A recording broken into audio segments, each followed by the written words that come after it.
Oh my god, I'm actually live again now. What is going on? 6S Plus is officially shut off again. I think internally something may be shorted out just with the battery. Hopefully it does arrive sometime this evening. So I'm gonna have a hard time with chat. Chat running on my old ass laptop. It's not gonna be as stable. So, for watching, thank you so much. I do appreciate you tuning in. Maybe we can actually get some time in on this game now without Twitch dying on me randomly. Are all the fat ass streamers off? Can normal people play games now, Twitch? Is that okay?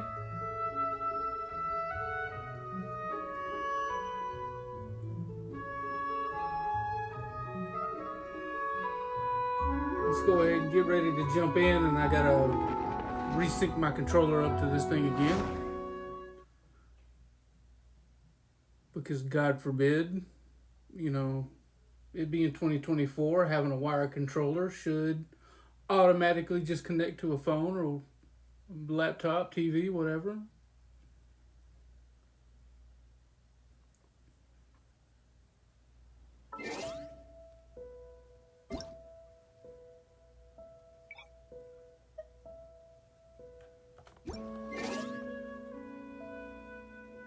Now, a lot of part 2 didn't get picked up. As a matter of fact, almost 40 minutes of that stream did not get picked up and saved. So this is where I left off as far as Lynette's Hangout stream.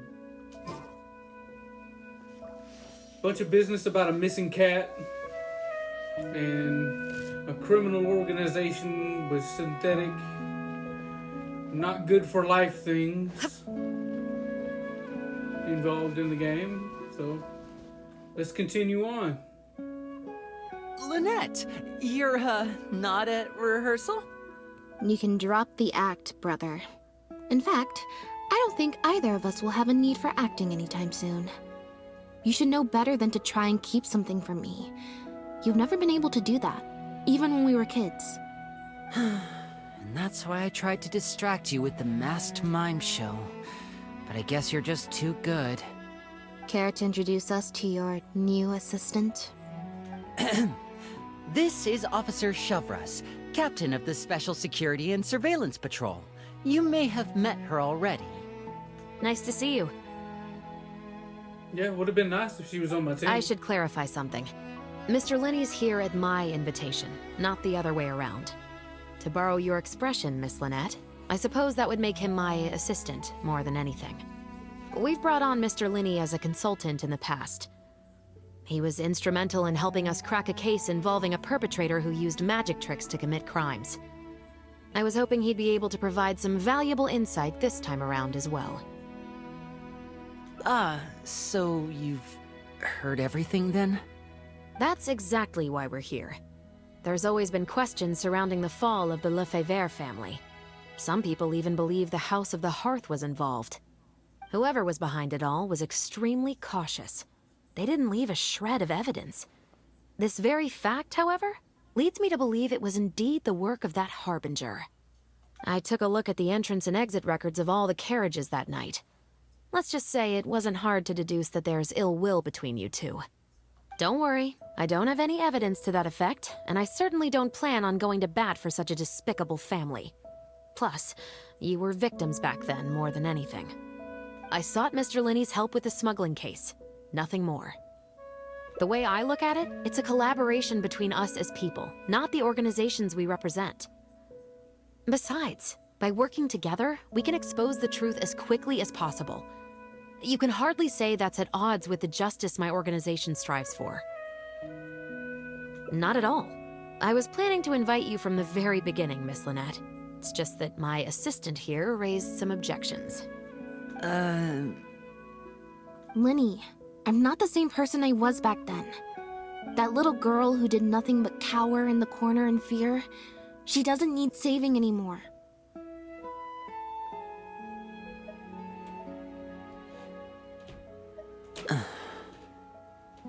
I'm sorry, Lynette. You're right. I let my concerns get the better of me. Oh, and the next time you want to distract me, you should try a different approach. Who's this? You pick up a stray while I was gone? It's a bit complicated. I'll explain later. Anyway, her name's Bonnie. Well, if there are no objections, then I suppose the only thing left to say is... Lynette, Traveler, welcome to the team. It appears the Lefebvre family was very particular in their use of insignias and emblems. The family would use different emblems to mark differences in status, blood relation, and the like. In fact, the insignia that was discovered on the pendant was used to represent an illegitimate child. It's highly likely. That very status might have been what allowed him to emerge from the fall of his family relatively unscathed. It would also explain why he was able to assume a new identity as a researcher with relative ease. We discovered something interesting, though. After talking to some of his co-workers, it appears he pretty much works at the Institute in name only. He's practically been cast out. Apparently, Pierre was once addicted to synth. He tried to use the resources at the Institute to create a substance with a similar effect. He claimed it was just for research purposes, but the Institute revoked his access to the relevant materials regardless. He was placed on disciplinary leave, pending a thorough investigation of his actions. But it seems the Institute ran into some trouble along the way. Could have been a lack of personnel or a timing issue. In any case, they had to table their formal investigation into Pierre. Unfortunately, that also included reporting any relevant information to the higher authorities. As for his family background, it appears none of his co-workers at the Institute were aware of that information. All they could tell us was that he was quite the recluse. Other than the pendant, we didn't find anything else of note at his residence in Poisson. Based on the samples of imitation synth we've been able to analyze, it appears the substance leaves behind strong traces wherever it's produced or stored. Those traces might not be obvious to the casual observer, but they're not something our guard poodles would miss. Pierre's home, though, came up completely clean. We didn't find any records indicating possible involvement in overseas transactions either. So, the Marechaussee Phantom didn't view him as a major suspect at first. Maybe he had a separate, dedicated area where he made the imitation synth. Well, his neighbors did say he was often gone for long stretches of time. You would think with him out and about so much, people would have spotted him around Poisson, but residents said they barely ever saw him in town. If his reclusive nature was just a matter of keeping a low profile, I guess it would make sense for him to have a secret base to carry out his business. After he disappeared, the guards conducted a thorough search of Poisson, but they didn't come across any suspicious locations. Poisson. You know Hotel de Boer, where I first found Bonnie? To get there from Poisson, you have to cross a stretch of ocean. It's not somewhere a cat could just wander off on its own. A cat? You mean... Bonnie is Pierre's cat. Oh, that's right!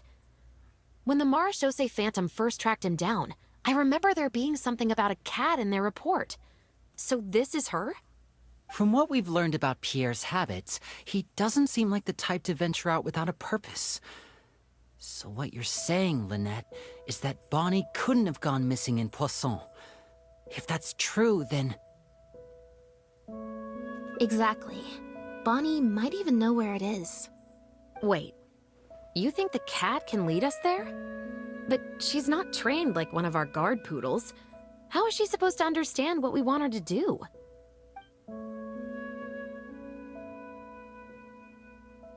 Meow. Meow meow. Meow.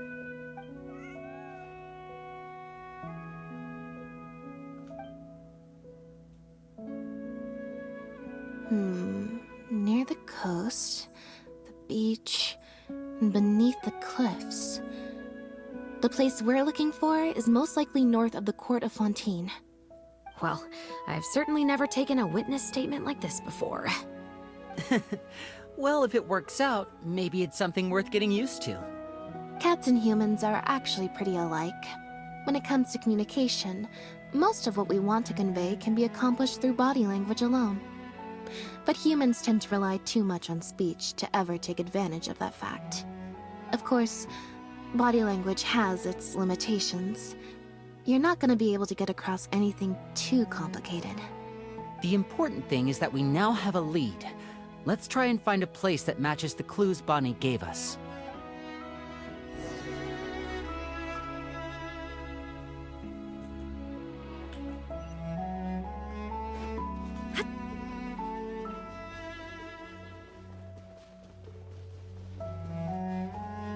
Oh, that's way far away.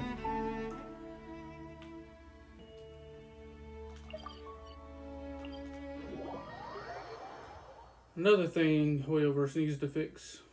If I'm trying to teleport, just take me to the teleport. Why did I need to clear that point?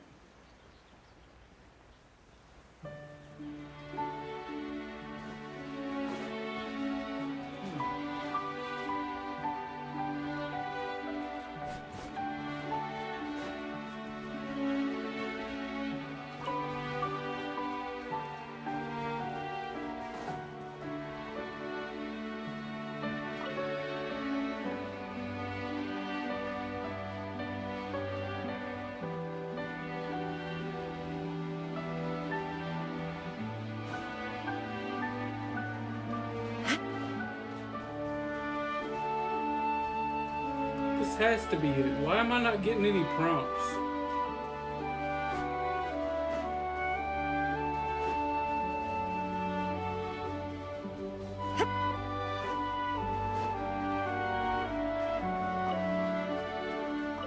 Obviously there's a fish laying around here for the cat, so what else? I've gone way past where I need to be. Somebody? Anybody?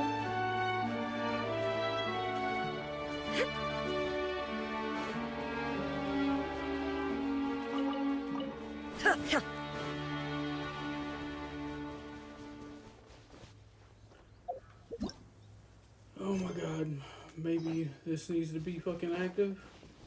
Of course it does. I wasn't here. No, just ignore it.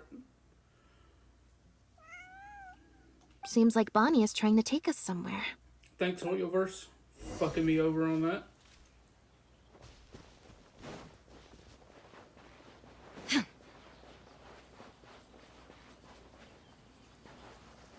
Gardamex ahead. Look out! Torn to oblivion!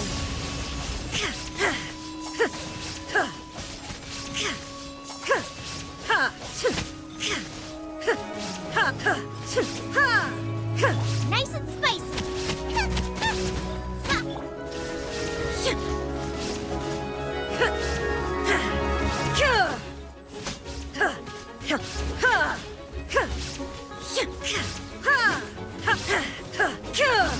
Out of the frying pan, into the fire!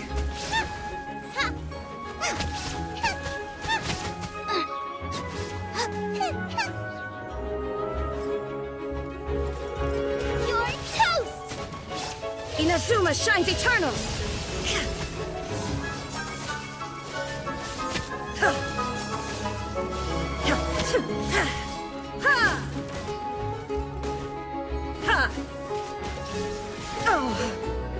Nice and spicy! Let's dance! Alright, you had enough of your shit? Punishment!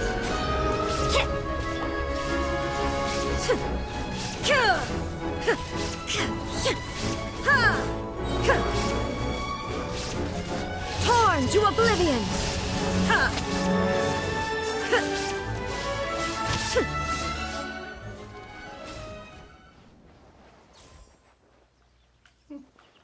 One died really quick.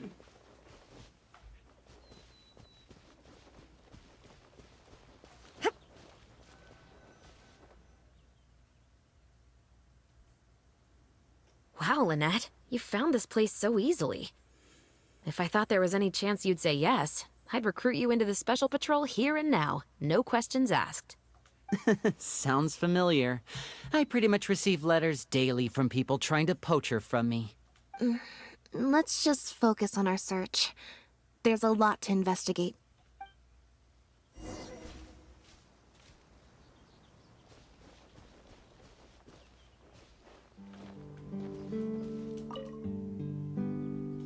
The material these bags are made of, it's quite rare. It's the very same, actually. Romaritime flower fiber.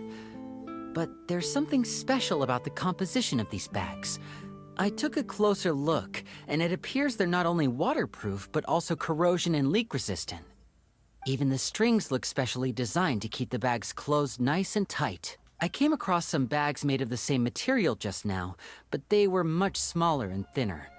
From the look of them, they seemed far less durable as well. Very similar, actually. Normally, it would be easy for a guard poodle to sniff out the imitation synth, but if it was sealed away in a bag like that, it might be possible to elude detection for some time. But what could these big bags be for then? If the goal is to keep the imitation synth hidden and sealed away, these bags seem a bit too conspicuous. Transport and resale, probably. Aha! Just as we thought. This is where the imitation synth was being made. Looks like he's got more than just imitation synth stashed around here. In addition to the raw materials needed to synthesize the substance itself, there's a large quantity of cleaning agents and a few drugs I haven't been able to identify. These cleaning agents are likely used to dispel traces of the substance, like its smell. The Special Patrol did some digging into imitation synth. Our records indicate that it's very difficult for ordinary people to detect traces left behind by the stuff. I'm sure that was the case for Pierre as well.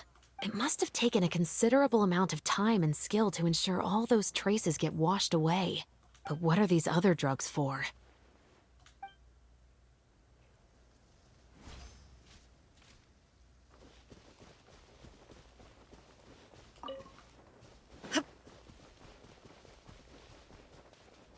Okay, anything else I need to look at in here? Nope. Right there. Okay, please. Thank you. When the Marechaussee Phantom searched Pierre's house, there was no sign of these barrels, right?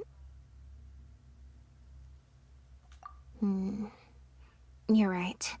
That doesn't seem like his way of doing things. How did he get them here, then?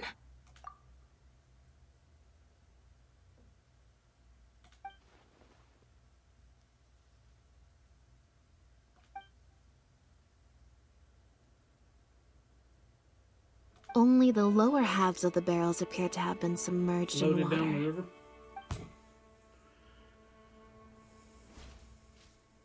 Based on the various ingredients we've found, this appears to be where Pierre was cooking up his imitation synth.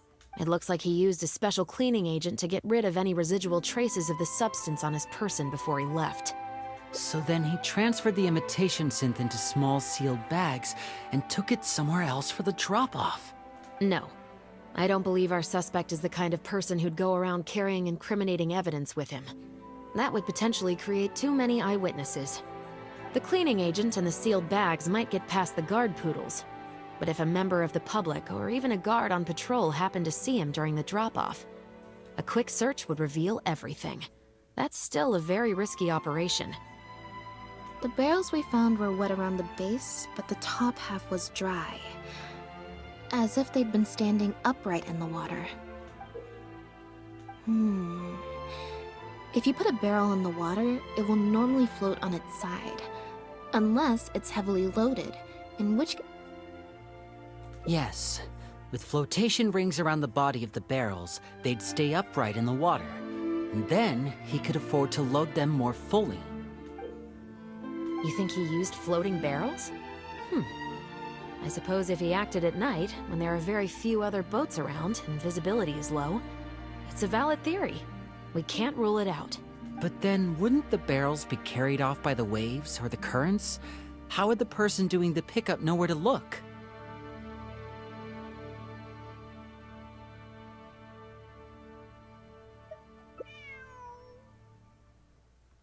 The cat would lead them to it. Traveler, can you come take a dip in the sea with me? I have a feeling that somewhere down there, we might find some rope. If a rope can be used to keep a pet from running away, then why not a barrel?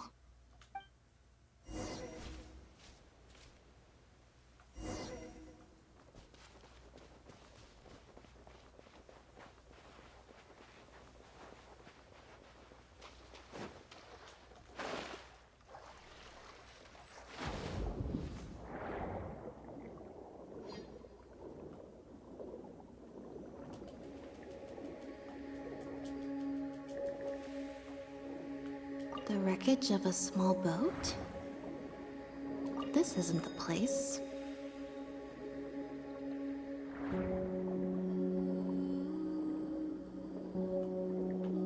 This isn't the place.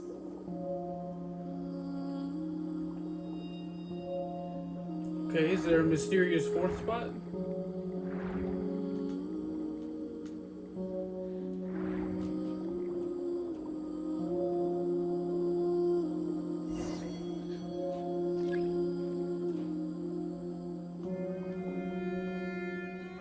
Got it. Time to go up and report.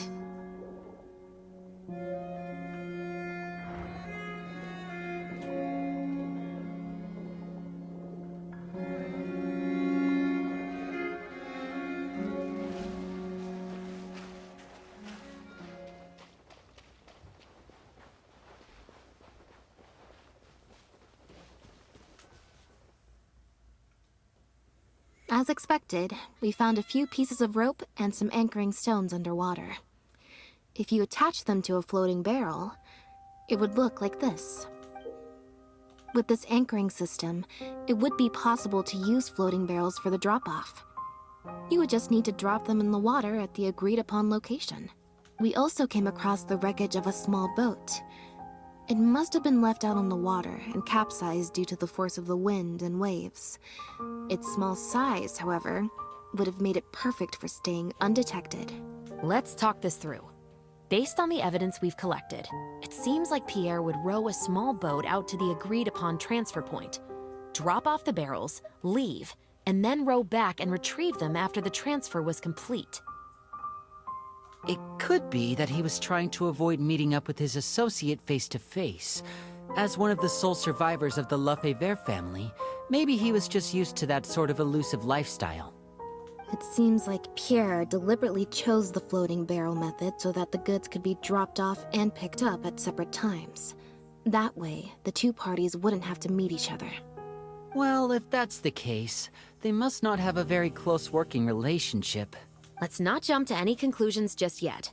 Assumptions can be detrimental to solving a case. It's possible they were just trying to keep a low profile. Two boats sailing to the same location at once could be too conspicuous. The most important thing is that we can now confirm Pierre wasn't acting alone. The floating barrel drop-off system is proof enough of that.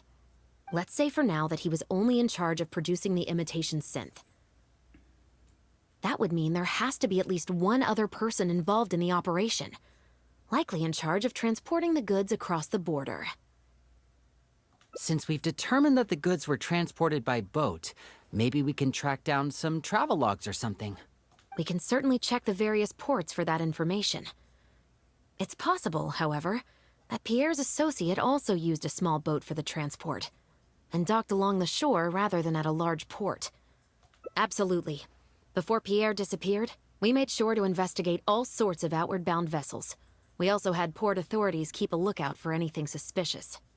Unfortunately, we were never able to find out how they managed to get the imitation synth across the border. You're right.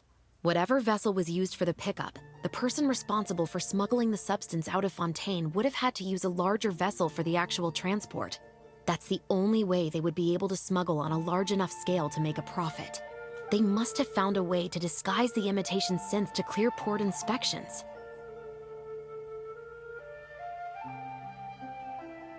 Exactly. We can't let any opportunities slip through the cracks.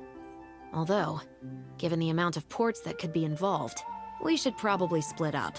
I'll run home and ask some of my brothers and sisters to try and dig up some information.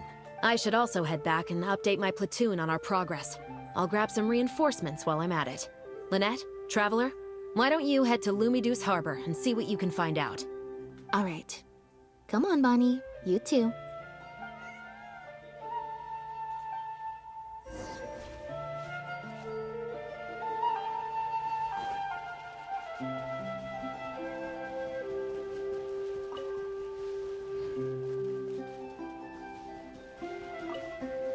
Okay. Save this for later. And not activate it like I did last time when trying to exit. That would be nice.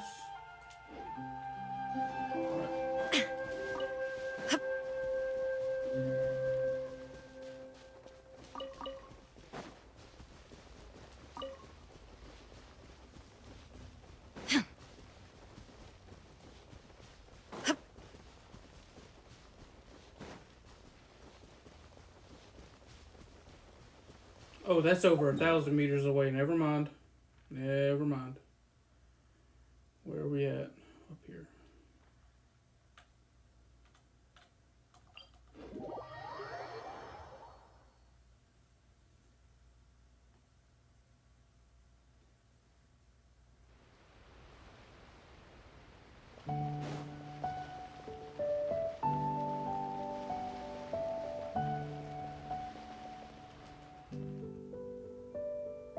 Oh, Lynette, Traveler.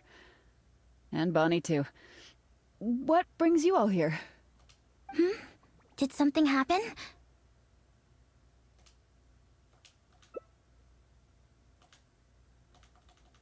Oh. I see. Thank you for everything you're doing for the people of Fontaine. I'm in charge of guarding the port. You mentioned you were after some travelogues, right?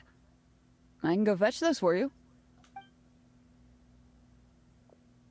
Looks like I've got another hard day of work ahead of me. No, not usually. It's this incident that happened recently. Before that, everything was normal. All we had to do was confiscate anything suspicious and we could call it a day. Pretty simple stuff. But things are much more complicated now. We somehow let suspicious cargo pass through the port undetected. Not even our guard poodles were able to sniff it out. Even worse, we still don't know how the perpetrator was able to conceal the goods so well. By suspicious cargo, do you mean imitation synth? Yep. However, prohibited substances are just one example. We confiscate all sorts of contraband during the course of our inspections. Or at least, we're supposed to. So what happens to the goods you confiscate? Oh, we keep them in a storage locker. If they turn out to be something particularly dubious, we'll turn them over to the Maison Orderly. If the goods are only slightly suspicious but could otherwise be harmless, like raw materials that could potentially be used to create contraband, we return them to the ship they were confiscated from, instead of letting them pass through the port. Sorry for the wait. These are the travelogues for all the recent activity at the port. Oh, you brought Gerard with you. Actually, he followed me here himself. It's like he smells something on me. Huh. I wonder why Gerard is reacting to you two so strongly. Huh? We were so careful not to touch it, but we still ended up with traces on us. If it leaves a residue so easily, I just don't understand how the culprit was able to disguise the goods at all. Why don't you have a look at the travel logs first? All ships coming in and out of the port are recorded here, except for the ones the port authorities ride to and from work.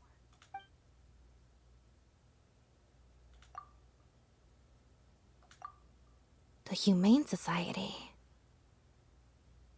Their name is all over the exit logs.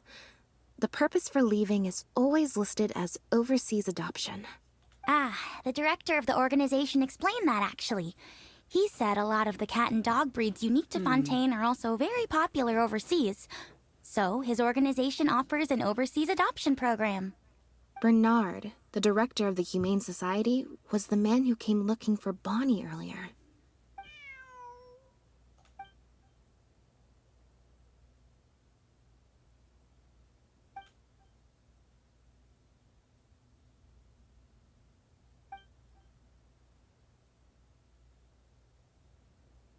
Have you figured it out too, Traveler?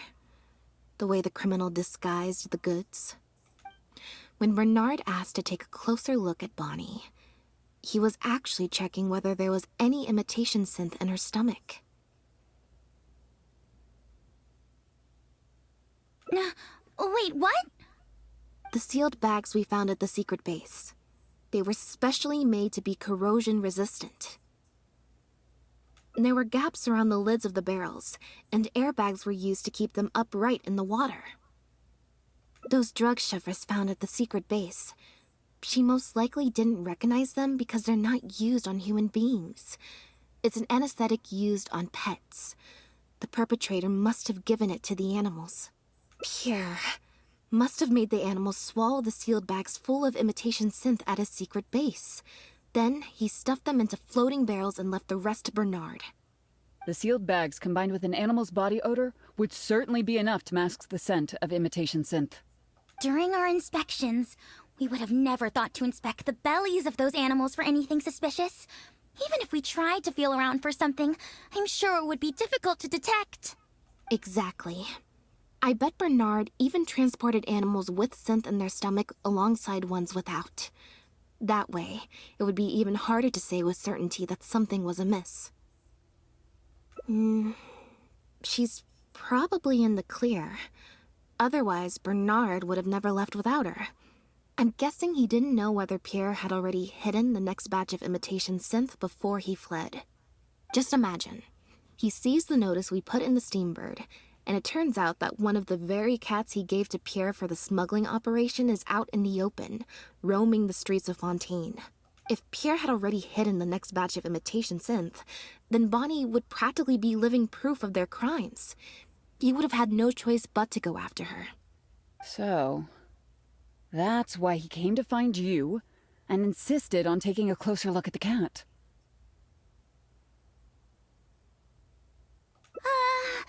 Wait a second, I'm a little lost here. I get the part about hiding the substance in the pets, but those, what did you call them again?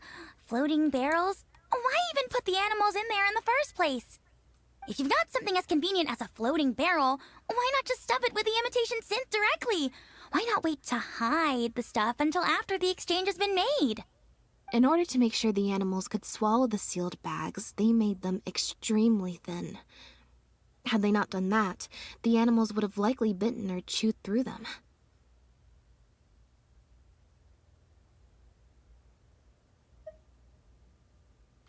That step would have required a lot of energy, as well as a certain amount of technical expertise, so it was better left to the more experienced Pierre. We've already proven how easy it is to pick up trace amounts of imitation synth, so I'm sure Bernard was taking all the precautions he could to avoid the same fate. Okay, then let's head to the Humane Society right away and bring that guy to justice. I'll bring a Gardamek to speed up the process. It's pretty fucking twisted, they use animals. Oh, hello, Lag. Nice to see you again. There aren't any prospects here. Let me do Anything hidden? That's glass. Can't go that way. Okay. Can I run around them, please? Dropping inputs like crazy. Anything hidden here?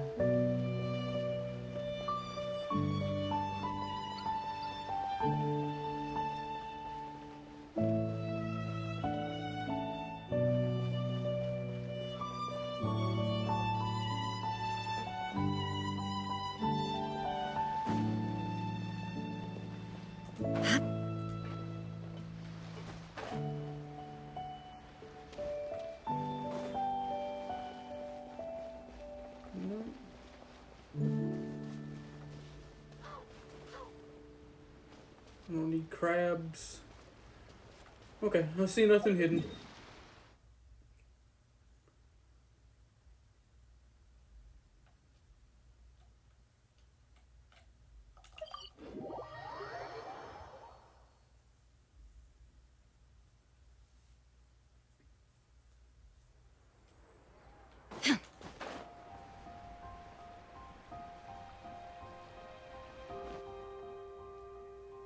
The headquarters of the Humane Society should be somewhere around here.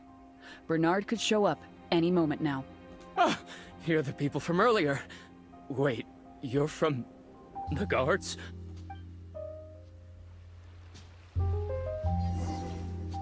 After him! We can't let him get away! Stop talking and let me run.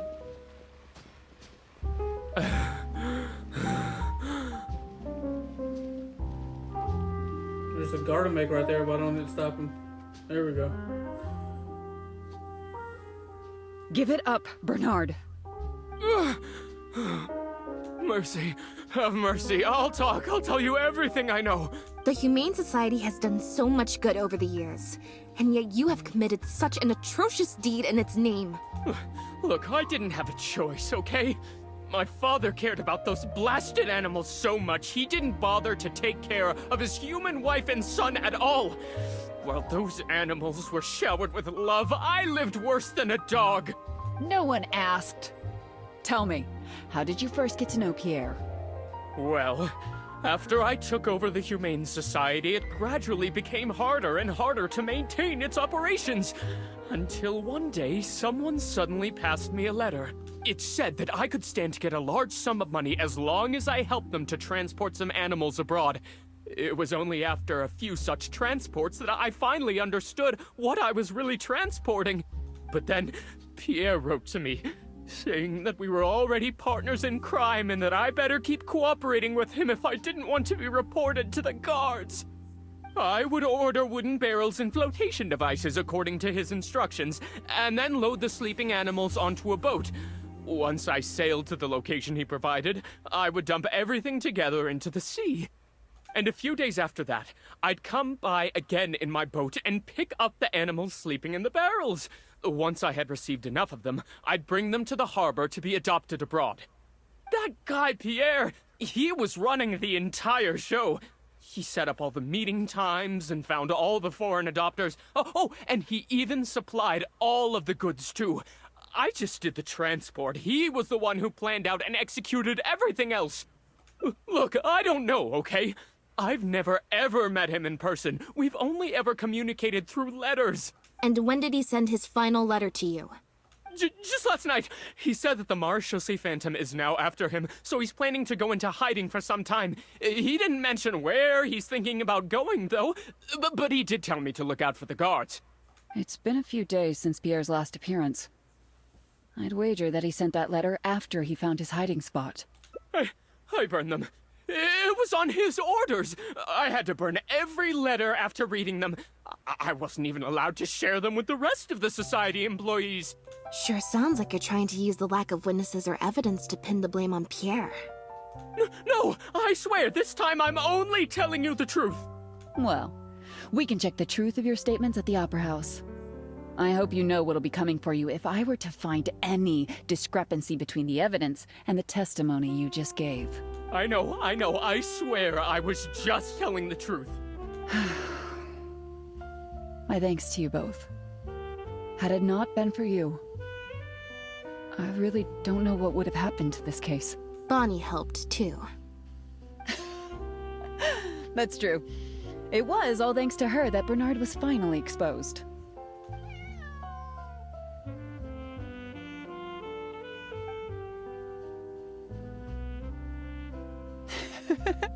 And it looks like she's grown quite fond of you two as well.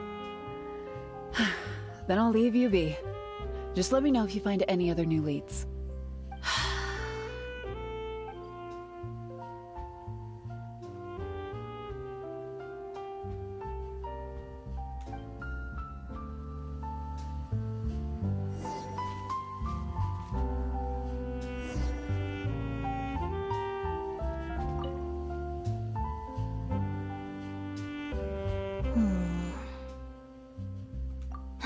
It was that obvious, huh? Well, even though it didn't feel like Bernard was lying, after talking to him, I'm getting an even stronger sense that something's not quite right. We investigated so quickly that perhaps we've missed a thing or two along the way. Let me activate deduction mode and consider things again from the top to see if we can find anything new. Is there still anything unresolved or strange that we should try to consider?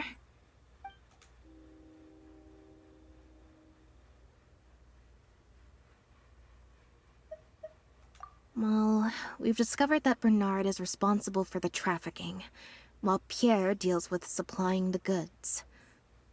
Is there something else in this scheme that we're missing?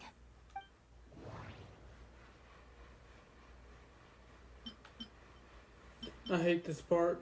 God, I hate this.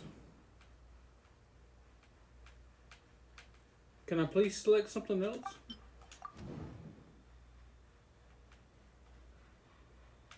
I think those two.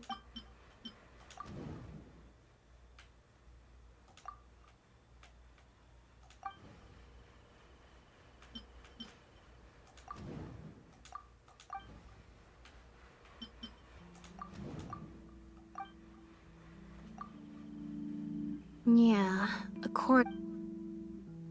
the Marechaussee Phantom found Bonnie and the Lefebvre pendant at Pierre's residence.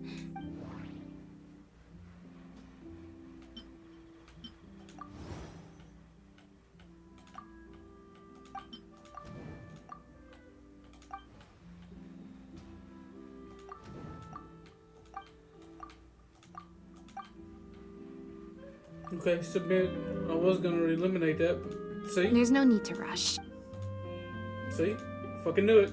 Bernard claims to have received a letter last night from Pierre. And the letter...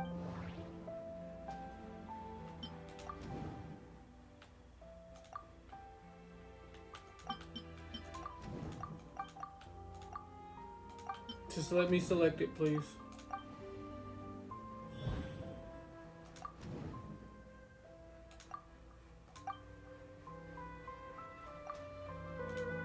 If Bonnie had imitation synth in her body, then she was a liability that had to be recovered at all costs. But if she wasn't carrying anything, then it would have made sense to tell Bernard not to worry. And thinking about it, Bernard only attracted our attention in the first place because he came to look for Bonnie. Could it be that the person who wrote the letter also knew nothing about Bonnie's whereabouts?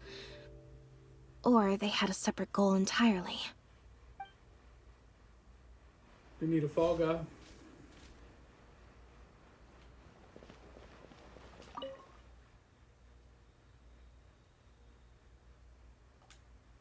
Now behave, and follow me to the interrogation room. Ow! That hurt. Ow!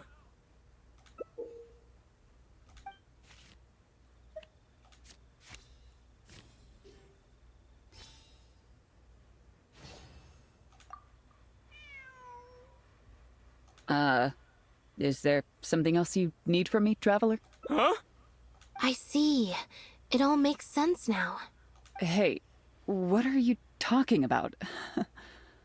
Look, even our confessed criminal here has no idea what you're saying. Because he has been kept in the dark all along. And I assume it's the same with Pierre.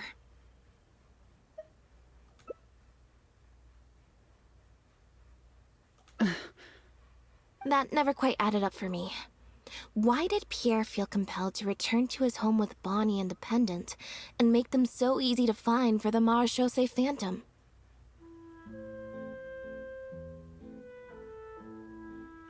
Both of these things are in stark contrast to his usual meticulous and vigilant behavior. There's only one reasonable explanation. He was following orders, just like Bernard. He probably received the following instructions right before the Phantom came knocking on his door. Bring the cat and the pendant, and our undercover agent will be sure to help you. Unbeknownst to him, however, the third person who wrote that letter to him had long decided to sacrifice him and Bernard to save themselves. What? You can't be serious. There was a third person involved?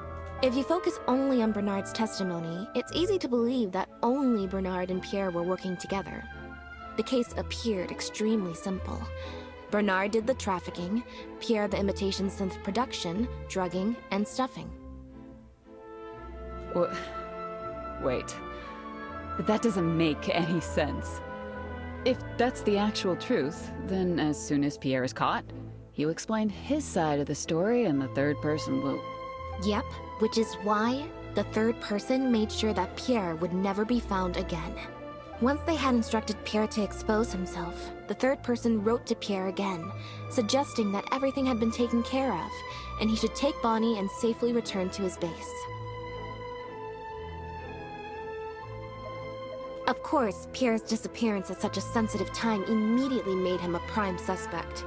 Knowing that Bonnie had last been seen with him, all the third person would have to do from that point on would be to lead the Phantom to investigate the Humane Society and get Bernard to confess the truth. Wait, so you're saying that the letter I received yesterday, the one that made me think Pierre was still alive, it was also sent by the third person? Is that what happened? I'll get back to headquarters right away and reinvestigate this case from the top. Chevra said that assumptions can be detrimental to solving a case. Someone among us, however, has been feeding us all kinds of preconceived notions ever since our first meeting. They suggested that Pierre's disappearance was an attempt to escape the judgment of the law, and that Pierre was a scion of the Lefebvre family. But if the disappearance is truly just a cover-up for a murder, then couldn't the true scion have been an illegitimate daughter, rather than an illegitimate son? Huh? Haven't you taken this joke a bit too far? You're right. I did let a lot of assumptions get to my head when I first started to talk to you about the case. I'll make sure to correct my behavior. You deliberately fed us lies, but even you could not control every last detail of your plan. There was a flaw in your scheme, and something didn't quite go as planned. Getting the Marechaussee Phantom to notice Pierre was only the first part of your plan. Had they failed to take notice of the Humane Society, they could have cast a wider net. And you couldn't predict what they might possibly find, if given enough time. This, of course, was the main weakness of your plan. As someone accustomed to acting from behind the scenes, you didn't want to take the risk of personally proposing a raid on the Humane Society. So, you thought about pulling a few more strings, so all the suspicion would point towards Bernard and his society. Once the Phantom expanded their search, it would only be a matter of time before they found Pierre's base. If a cat last seen with the suspect turned up dead at the Imitation Synth base, it wouldn't be long until the Phantom would figure out exactly how she had been mistreated and turn their eyes towards the one organization that has been sending boatloads of animals out of Fontaine. It was probably during your ambush of Pierre. You didn't even have the time to check if she had already been stuffed full of Imitation Synth. Still, you soon found another opportunity. Before long, Bonnie had made her way back into the city, and even popped up on the Steambird. Like Bernard, you desperately wanted to confirm the contents of her stomach, so you hurried to find us. Unlike Bernard, however, you were hoping that Pierre did have the time to make her swallow a load of Imitation Synth. While investigating the suspect's cat, we unexpectedly discovered that the suspect has been smuggling Imitation Synth using living animals as intermediaries. That was your plan, in any case. With that, you'd have been able to lead the investigation towards the Humane Society. Bonnie had managed to escape before Pierre was able to stuff her full of Imitation Synth. That part of your plan could no longer be carried out. But as shrewd as you were, you came up with another plan right away. You manipulated the Traveler and I to help you identify Bernard as a key suspect. You used the Lefebvre name as bait to get us to join your investigation. With 2 extra bodies around, the Special Patrol is sure to soon take note of the strange event of Bernard somehow having a reason to look for Pierre's cat. So, what you're saying is, I went to all that trouble just for the chance that you might put forth the suggestion that would lead you down the wrong path. Of course, you did far more than that. Just now at Lumidus Harbor, were you not the person who highlighted the suspicious activities of the Society? Oh. You even highlighted the Society's activities during your compilation of the logs, so they'd be immediately visible to anyone examining the records. Moreover, the logs contained no records of the Port Authority's activities. In other words, your activities. And what are you trying to suggest with that? I am insinuating that you had plenty of opportunities to transfer the raw materials for imitation synth from the harbor to a boat, and then sail over to the meeting place full of floating barrels.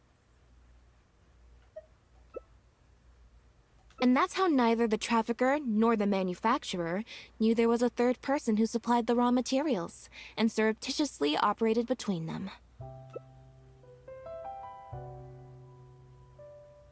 Pierre manufactured imitation synth using the raw materials you provided, stuffed the animals, and placed the animals back into the barrels. Having received the green light from you as Pierre, Bernard then retrieved his animals and shipped them out of Fontaine once he had received enough for a full batch. I can't believe it. I never put two and two together. You've sure got an extremely lively imagination. So what do you think she's going to say next?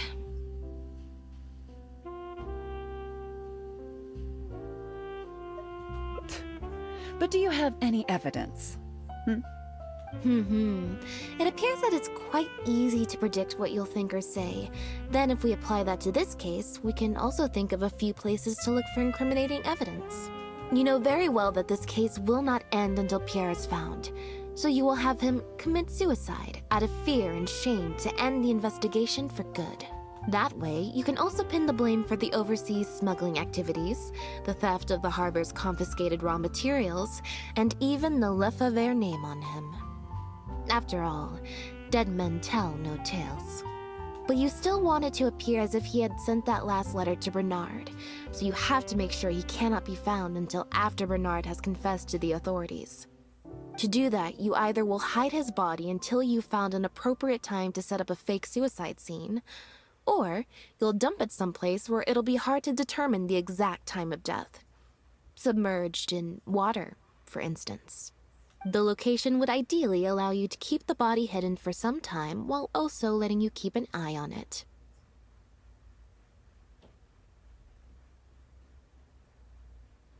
There are only so many options to hide a person's time of death, after all.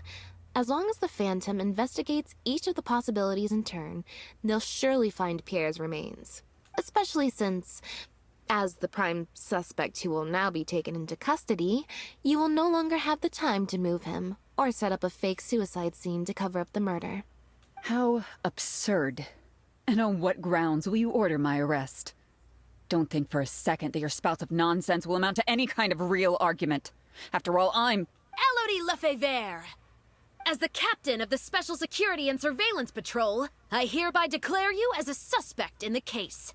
If you have any objections, you may raise them later during interrogation. That's right. We received a message from Lumiduce Harbor that you were going to investigate the Humane Society. We didn't expect to run into you at such a critical moment. While at the harbor, we noticed something else extremely interesting. Apparently, you often used all kinds of excuses to swap your shifts. And if one were to match the times of your shifts to the activities of the Humane Society and those of certain foreign ships, they'd find them to be an exact match. That's just a coincidence.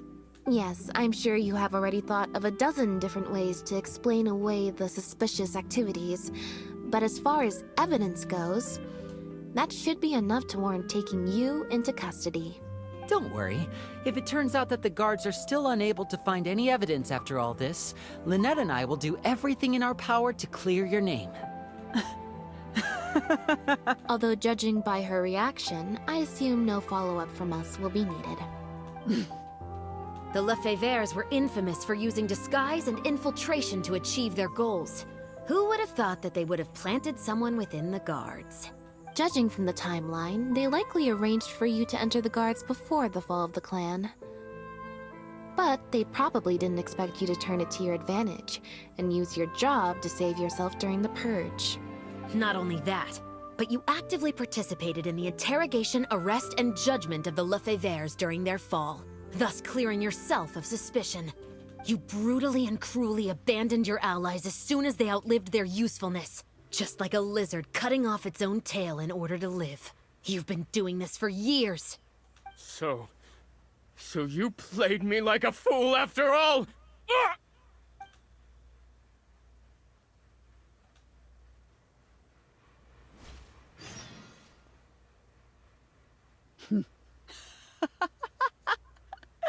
What was that word you used? Ally? You think that someone as foolish as him is worthy to call himself my ally? They were worthless scum. All of them. Not just Bernard and Pierre, but those Lefebvres too. They always just saw me as a tool. I lost all my chances of a normal life just because I was born into their lot. Not only that, but because they wanted me to become an undercover agent, they stripped me of my name, too. I had to live in constant fear of them while they were alive. And even once they were gone, I had to continue to bury my heritage and my name. Always worrying that their enemies would come knocking at the door. Do you know anything about what I've been through over all these years? My life as the last Lefebvre?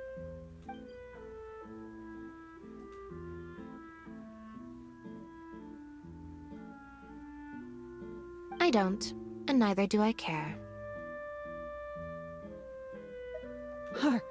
Are you for real? Aren't you a Lefebvre victim too? Elodie, you're the only one still living under the shadow of a name. That's enough. Keep your hands where I can see them and do not resist arrest. If you have more to say, save it for the interrogation room. What a joke. What a joke! Hey! Don't come any closer! What's that? Know what this is? I've secretly planted loads of explosives in the Humane Society. Just one step closer and...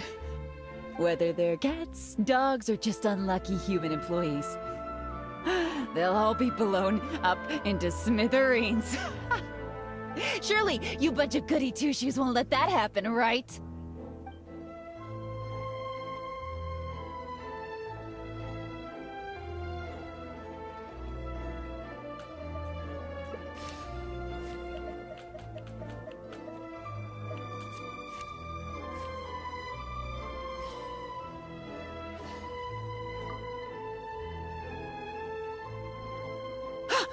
What? Hey! Don't do anything stupid! Guards! Gardamex!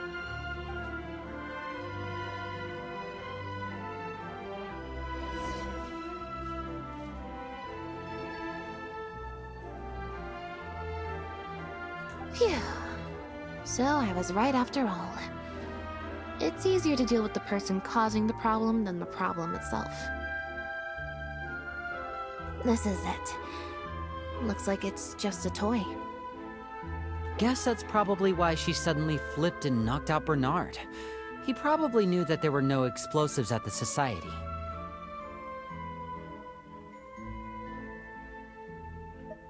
Well, given that she never even showed her face to Bernard and Pierre, I had my doubts that she'd have gone to the Society in person to plant explosives. Thank you for your help, everyone.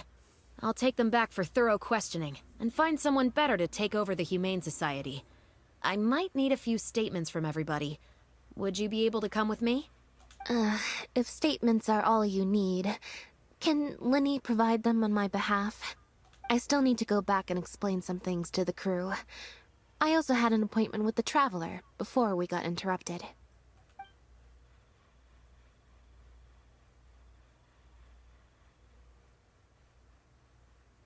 Ah, so you do remember.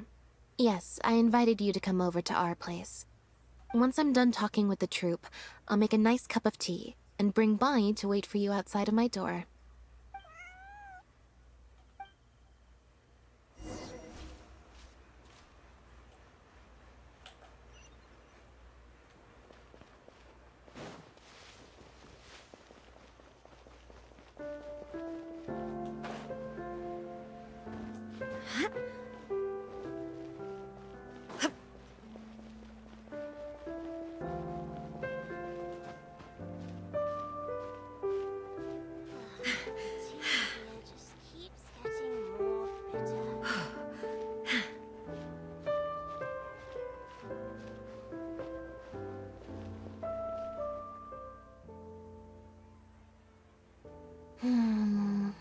Black tea and a cute kitty.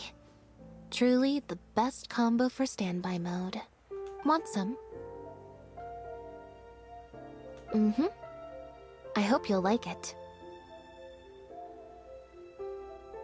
Not at all. Information is indeed very important, but if you were to try to collect every piece of information you come across, your efficiency would actually decrease. Plus, if you just think about it, what sounds more fun? Writing a statement or enjoying a tea party? Great answer. That'd be my pick too. Had we not run into that case, we could have spent the entire day like this. But now, I'm running low on both time and energy.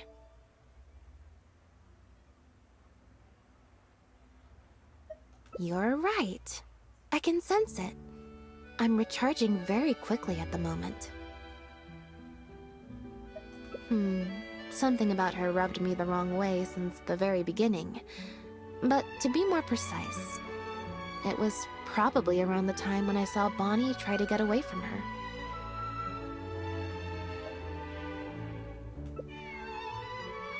Elodie tried to get close, but Bonnie deliberately dodged her. Maybe Bonnie had tried to evade her before at Pierre's base. Or perhaps Bonnie just instinctively knew that she wasn't a good person.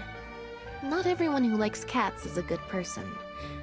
But if cats like you, you're probably alright. Humans tend to overthink things, but cats rely on their instincts, and they're pretty sharp. I mean, just look at Bonnie. She took a liking to you the moment you met.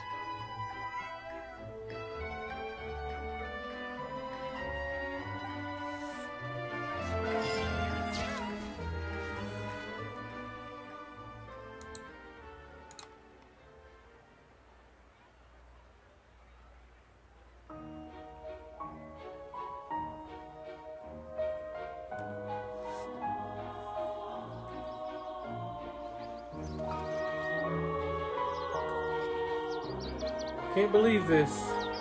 Did it kick me off of the stream again already?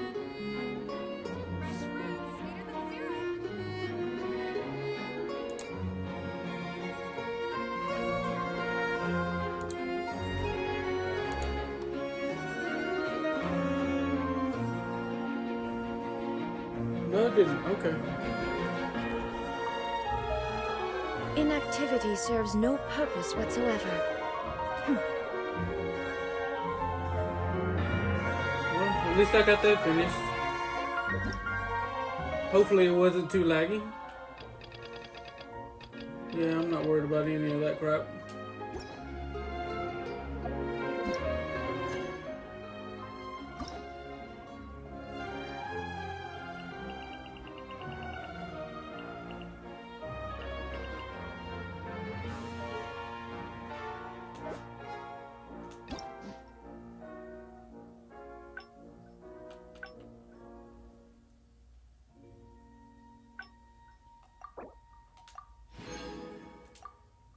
Can't believe they expect people to do this more than once.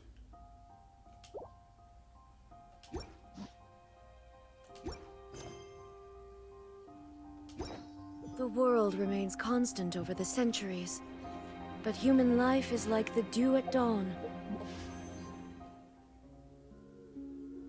Still need 500 more. Or a bubble rising through water. Transitory. What? How did I get to that again? I thought I hit up and left. Thank you. Okay, and that's just claiming, alright.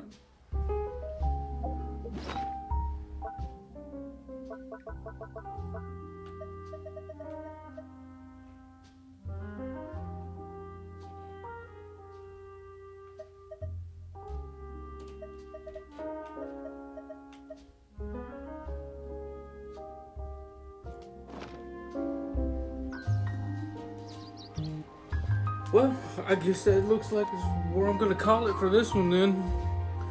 So if you're watching now, watching in the future, first of all, I hate the fact that part 1 and part 2 of this got ruined because Twitch wanted to be a dipshit.